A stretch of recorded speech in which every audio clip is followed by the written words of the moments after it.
Basically, what we've shown in previous videos is that when a beam of light got partially obstructed, some part of the beam will go through undisturbed.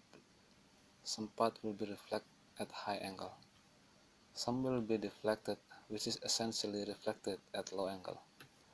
And some other will be reflected, which cannot be explained by rule of reflection nor other optical phenomena such as refraction.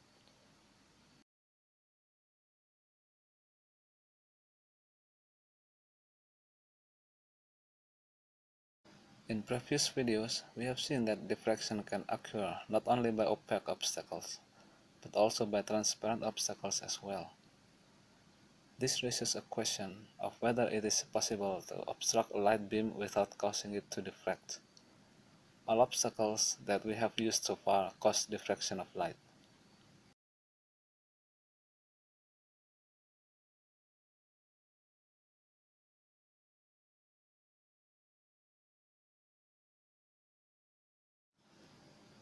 When we talk about something that can totally block the transmittance of light, we will be reminded to an optical phenomenon called total internal reflection. This phenomenon happens when light beam hit an interface between two optical media from higher refractive index to the lower one at an angle larger than the critical angle. The value of the critical angle depends on refractive index of both media for the frequency of light that is being used. Here we use a block of quartz glass, which has refractive index around 1.55. The second medium is the air, which has refractive index nearly 1, hence the critical angle is around 40 degrees. Now let's go back to our experiment. We start with a laser beam that goes through a block of transparent glass at normal angle. As the result, we can see a bright spot on the screen as if the light beam wasn't obstructed. Now let's move the glass block until the light beam reaches the bevel of the glass. For consistency with previous experiments and avoiding unnecessary confusion, this time we also place the obstacle on the left side of the laser beam. This time the dot on the screen seems to be stretched to the right side only, where the glass is not beveled. On the left side, where the glass is beveled, the screen stays dark, which means that there is no diffracted light there. It seems that the light beam is completely blocked by the interface between the glass and the air.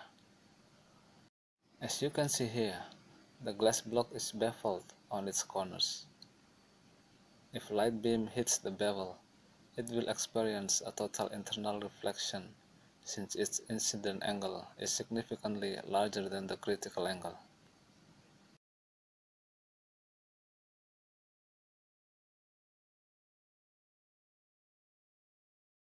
To have clear explanation on what happened here, let's zoom in to the corner of the bevel until it looks like a rounded obtuse angle. For convenience in drawing, let's assume that the obtuse angle is 135 degrees. In this diagram, area below the curved glass while the air is above it. Now let's draw some rays of light to represent the incoming light beam.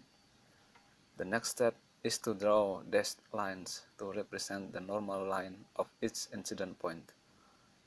Finally, we can draw refracted rays and reflected rays based on their incident angles. Notice that no ray can go to the left side of the bevel, or in other words, the bevel glass becomes a non-diffractive obstacle.